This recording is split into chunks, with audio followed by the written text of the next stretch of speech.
কথা হবে। আব্দুর রাহেব দুনিয়াবাসী করছে যে এই জব দিতে আসেনি আমি, আল্লাহ রাসূল করেননি এই কথা বলতে এসেছি। কথাটা বুঝতে পেরেছেন? দুনিয়াবাসী সারা পৃথিবীর করুক, তাদের কি আছে? সারা পৃথিবীর মহিলা যদি বেহায়া হয়ে যায়, তাহলে এখন বুঝতে হবে যে বেহায়া হওয়াটা ভালো কাজ, ওটা খারাপ। এখন এই প্রোগ্রামে এসেছি, ঢাকাতে সব মেয়েরা এসেছে, ঘুরে বেড়াচ্ছে, দৌড়ে বেড়াচ্ছে, তো ঘরে দুটো দৌড়াচ্ছে, এই ঘরে দুটো দৌড়াচ্ছে, ওইদিকে দৌড়াচ্ছে। এখন বেশি করে বললে তো আপনি কষ্ট পাবেন। বলেন যে ওটা হিন্দুর মেয়ে, দৌড়াচ্ছে কেন? জন্ম দিতে পেরেছেন, মেয়ে কন্ট্রোল করতে পারেননি, বিবাহ করেছেন কেন? আল্লাহ রাসূল তো আপনাকে বিবাহ করতে নিষেধ করেছেন। হাজারো বার বলেছি, আপনি www.abdurrazak.bin জুমার খুতবা এভাবে টিপলেই চলে আসবে শত শত বক্তব্য, যেখানে সেখানে আপনাকে একবারে কঠিন ভাবে বলা হচ্ছে জন্ম দিয়েছেন আমি, আর কন্ট্রোল, আপনি আর কন্ট্রোল করবো আমি? ও তো মাস্টার ডিগ্রি পাস মেয়ে, দৌড়িয়ে বেড়াচ্ছে কেন? এখন বসে আছে মাথায় কাপড় না দিয়ে, কেন আছে? ওটা কি হিন্দুর মেয়ে? মাথায় কেন কাপড় দিল না? ও কি হিন্দুর মেয়ে? জবাব দেন আপনি। তাহাজ্জুদ করে জান্নাত কিনতে চাচ্ছেন? ও টুঙ্গির দোয়া আখেরি মনে যেতে উপস্থিত হয়ে 3 চিলে চলে গেছে লন্ডন। মেয়ে ঢাকা বিশ্ববিদ্যালয়ে ল্যাংটা হয়ে ঘুরে, আর ওই লন্ডনে গিয়ে 3 চিলে দিয়ে জান্নাত কিনতে চায়। জান্নাত কি পড়ে আছে? এদেশের নেতা নেত্রী কবরের চতুর্দিকে দাঁড়িয়ে হাত তুলে দোয়া করে, এটা ধর্ম। নেতা নেত্রী দেখেননি কবরের চতুর্দিকে দাঁড়িয়ে হাত তুলে দোয়া করছে? আরে নেতা নেত্রী তো আছে, হিন্দু মানুষটা হাত তুলে আছে। ধর্ম নিচের ব্যাপার। ধর্ম হচ্ছে राजशाही चौपाई वालों को ना हवाई लड्डू दोनों हाथ में लड्डू है, जो चाहे उसको खा ले, जो चाहे उसको छोड़ दे। धर्म निजेर ব্যাপার, ধর্ম নিজের ব্যাপার। ধর্ম একজন মানুষের নীতিতে চলে, যার নাম মুহাম্মদ সাল্লাল্লাহু আলাইহি সাল্লাম। এদেশের নেত্রী নেতা অন্যায় করছে, এইভাবে দোয়া করা হারাম, এইভাবে দোয়া করা বিদআত, এইভাবে দোয়া করা হারাম। নারী আর পুরুষ একাকার হয়ে ঢং দেখাচ্ছে দোয়ার নামে, বাপের কবরের উপর ফুল চাপিয়ে দিয়ে দোয়া দেখাচ্ছে। কি মনে করছেন আপনি? ধর্ম কি পৈতৃক সম্পত্তি? ধর্ম একজন মানুষের নীতিতে চলে, যার নাম মুহাম্মদ সাল্লাল্লাহু আলাইহি সাল্লাম। জন্ম দিয়েছেন আপনি, কন্ট্রোল করেন আপনি। আপনাকে আল্লাহ রাসূল বিবাহ করতে নিষেধ করেছেন। তিনি বলেছেন, দেখো ইয়া মাশারা শাবাব মান ইসতাতা মিনকুম বাত ফালিয়াতাযাওয়াজ, হে যুবকদল, তোমাদের যাদের ক্ষমতা আছে সে যেন বিবাহ করে। ক্ষমতা মানে পেশাবখানা, পায়খানা, গোসলখানা, বৈঠকখানা, মোহর, শারীরিক ক্ষমতা, এতগুলোর নাম ক্ষমতা। পেশাবখানাটা স্বর্ণ দিয়ে বানাতে হবে, ইট দিয়ে বানাতে হবে, কথা রাসূল বলেন। বাড়ির পিছন দিকে গিয়ে কোদাল নিয়ে 2 কোদাল মাটি উঠিয়ে বস্তা চট দিয়ে একটু ঘেরে করলে হয়ে গেল টয়লেট। এর নাম পেশাবখানা, পায়খানা, গোসলখানা, বৈঠকখানা। আর এটা তো মানিকগঞ্জ, মনে কষ্ট নেবেন না। বাড়ি মানে একটা ঘর থাকবে, চতুর্দিক ইট দিয়ে না হয় চট দিয়ে না হয় বস্তা দিয়ে ঘেরা থাকবে, একটা বাড়ির দরজা থাকবে, এর নাম বাড়ি। তো আপনার একটা বাড়ির কোনো ঘেরাই নাই, এমনি এখানে আপনাদের স্ত্রী আহাল পরিবার কেমনে থাকে নিজে বুঝি নেই। কিভাবে তাহাজ্জুদ পড়ে জান্নাত কিনতে চাচ্ছেন, আমার এগুলো বুঝের বাইরে। ফাঁকা জায়গায় বউ রেখে তাহাজ্জুদ পড়তে চাচ্ছেন, এটা কেমন কথা? বাড়ি আপনি চতুর্দিক দিয়ে ইট দেখেন, টাকা না আছে বস্তা, বস্তা বুঝেন কি? চটছালা দিয়ে ঘিরে রাখেন। আর চটছালা দিয়ে যদি ঘেরতে না পারেন, বিবাহ করিয়ে না। আল্লাহ রাসূল বলেছেন, দেখো বিবাহ করো না, তুমি রোজা থাকো। রোজাই হচ্ছে তোমার যৌবনকে দমন করানোর কারণ।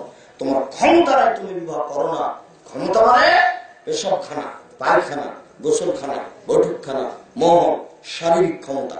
শারীরিক ক্ষমতা মানে ওই যে মেয়েটা মাথায় কাপড় না দিয়ে বাইরে চলে গেছে, খালেদা শোনো, এইভাবে যদি রাস্তায় চলতে দেখি তোমার পিঠের চামড়া ধরে দেবো, এর নাম ক্ষমতা। ঘুরে বেড়াচ্ছে, পেট দেশবাসী দেখছে, আরে জান্নাত কিনতে চায়, ভালোই বুদ্ধি।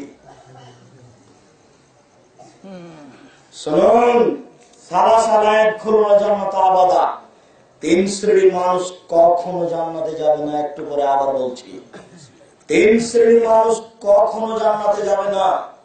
3 শ্রেণীর মানুষ কখনো জান্নাতে যাবে না, তাহাজ্জুদ পড়েও নয়, হজ করেও নয়।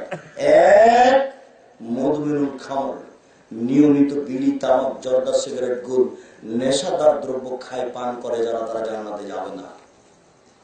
যদি মানিকগঞ্জ আপনার তামাক চাষে অভ্যাসী, চাষ পরিবর্তন করুন, আমার কিছু করার নেই।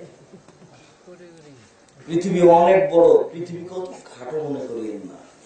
ভুট্টা তো হচ্ছে, তামাক বন্ধ করেন, ভুট্টা করেন। আপনি জোর করে করবেন কি নীল চাষ নাকি ইংরেজ আপনাকে পিটিয়ে করিয়ে নিচ্ছে? ইংরেজ কি পিটিয়ে পিটিয়ে করিয়ে নিচ্ছে নাকি? আপনি তামাক চাষ করতে গেলেন কেন? 10 টাকা কম ভুট্টা চাষ করেন, ভুট্টা বাদ দেন, ঢেঁড়স করেন। এ তো পল্লী এলাকা দেখছি, যা করবেন সেটাই হবে। সবজি চাষ করেন, তামাক চাষ করছে, কে বলতে বললো এ কথা? হুজুর জর্দা খাচ্ছেন, এই জন্য হুজুর বলছেন মাকরু। মাকরু আরবি শব্দ, মাকরু মানে খারাপ। আর আমি আপনাদের বলছি মাকরু। মাকরু কেন? জর্দা হারাম, উনি বলেছেন মাকরু। শুনুন, রাসূল সাল্লাল্লাহু আলাইহি ওয়াসাল্লাম বলেছেন, যার কোন চূড়ান্ত সিদ্ধান্ত নেই সেটা চূড়ান্ত হারাম। মান ওয়াকা ফি শুবহাতে ওয়াকা ফিল হারামে, যে সন্দেহের মধ্যে পড়লো হারামের মধ্যে পড়লো, যে সন্দেহের মধ্যে পড়লো হারামের মধ্যে পড়লো। ওই হুজুরের কথা অনুযায়ী এটা সন্দেহ, আমার কথাতে কোনো সন্দেহ নেই। এরপরে বলছি, যখন উনি সন্দেহ করেছেন তাহলে সন্দেহ, আর যাতে সন্দেহ রয়েছে সেটা চূড়ান্ত হারাম। অতএব এটা চূড়ান্ত হারাম। মনে রাখুন, বিড়ি, তামাক, জর্দা, সিগারেট, গুল, নেশাদার দ্রব্য খায়, পান করে যারা, তারা জান্নাতে যাবে না। 1, 2, আর রাজরাত মিনান নেশায়, পুরুষের বেশধারী নারী জান্নাতে যাবে না। পুরুষের বেশধারী নারী জান্নাতে যাবে না। পুরুষের বেশধারী নারী যারা পুরুষের জুতা স্যান্ডেল পরে, যারা পুরুষের শার্ট প্যান্ট পরে, যারা পুরুষের পোশাক পরে, তারা জান্নাতে যাবে না। তাদেরকে তওবা করে এই পথ থেকে ফিরে আসতে হবে। তারা তো যাবে না, যাবেই না। তারা তো যাবে না, যাবেই না। যারা এমনিতেই হেঁটে বেড়াচ্ছে রাস্তাঘাটে, এরাও জান্নাতে যাবে না। দেখুন, আমি আরবি অনুবাদ করছি, আপনি শোনেন। আপনার বাড়িতে যেসব নারী আছে, এরা চলছে, এরা জান্নাতে যাবে না। আমার দিকে দেখুন, নেশাউন, মহিলা, কাসিয়াতুন, কাপড় পরে থাকে, আরিয়াতুন, উলঙ্গ। কি ব্যাপার, কাপড় তো উলঙ্গ? জি, ওই যে ছোটবেলাও পরে আছে, আপনার স্ত্রী পেট পিট দেখা যায়, এটাই উলঙ্গ পোশাক। ওই যে আপনার মেয়েটা ফতোয়া গায়ে দিয়ে দড়িয়ে বেড়াচ্ছে,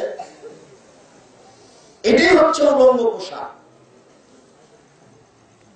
মুমিনাতুন, পুরুষকে নিজের দিকে আকৃষ্ট করে, মায়লাতুন, তারা নিজেরা আকৃষ্ট হয়। লায়েদ খুলনা জান্নাত, এরা জান্নাতে যাবে না। এরা জান্নাতে তো যাবে না, যাবে না। এরা জান্নাতে তো যাবে না, যাবে না। এরা জান্নাতে তো যাবে না, যাবে না। ওয়ালা ইয়াজিদনা রিহা, এরা জান্নাতের গন্ধ পাবে না। যে জান্নাতের গন্ধ পাওয়া যায় 1 বছরের দূরত্ব পথ থেকে, এটা জান্নাত। এখানে একটা দ্রুতগামী ঘোড়া দৌড়াতে লেগেছে, 1 বছর দৌড়িয়ে যত পথ যাবে, ওই পথের মাথায় কেউ যদি দাঁড়ায়, তাহলে জান্নাতের গন্ধ পাবে। কিন্তু এইসব মহিলা জান্নাতের গন্ধ পাবে না। আমি এখন বুঝাতে পারলাম কিনা?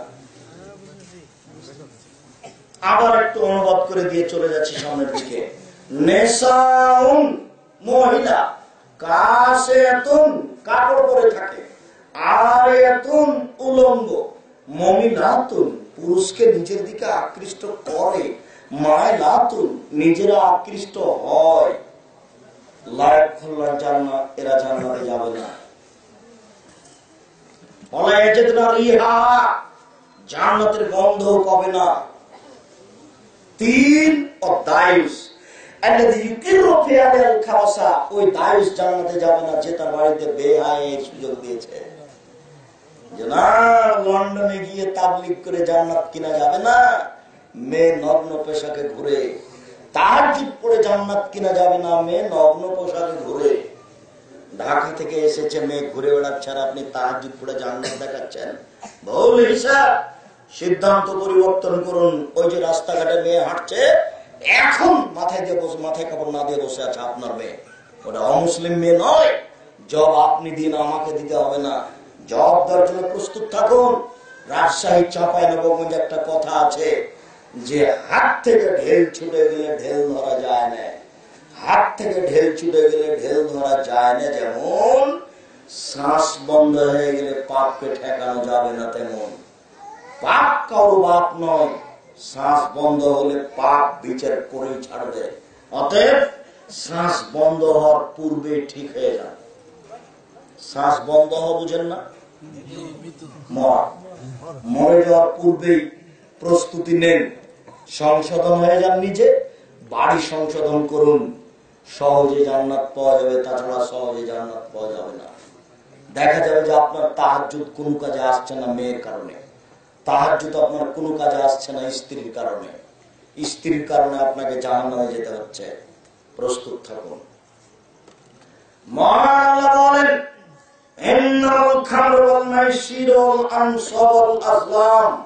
নিশ্চয় নেশাদার দ্রব্য পান করা, জুয়া খেলায় অংশগ্রহণ করা, মূর্তির আস্তানায় যাওয়া, লটারি ক্রয় করা শয়তানের কাজ। এই চারটি কাজ হলো শয়তানের কাজ। এক, নেশাদার দ্রব্য পান করা, যা আমরা বলবো ইনশাআল্লাহ। দুই, জুয়া খেলায় অংশগ্রহণ করা। মনে রাখবেন, প্রত্যেক যে খেলাতে টাকার হার জিত রয়েছে সেটাই জুয়া। জুয়া কোনো নির্ধারিত খেলা নয়, যাতে টাকার হার জিত রয়েছে সেটাই জুয়া। স্কুলে ছেলেরা ফুটবল, ক্রিকেট, ভলিবল খেলাচ্ছে, টাকার হার জিত নেই, এটা জুয়া নয়। গ্রামের মাথায় ছেলেরা ফুটবল খেলাচ্ছে, টাকার হার জিত নেই, এটা জুয়া নয়। কিন্তু এটা যখন আন্তর্জাতিক ভাবে খেলা হচ্ছে তখন জুয়া, যেটা আপনি টিভিতে দেখছেন। শুনুন, টিভিতে আন্তর্জাতিক ফুটবল খেলা তো দেখা দূরের কথা, আন্তর্জাতিক খেলার গল্প যেখানে চলে সেখানে বসে থাকাও হারাম।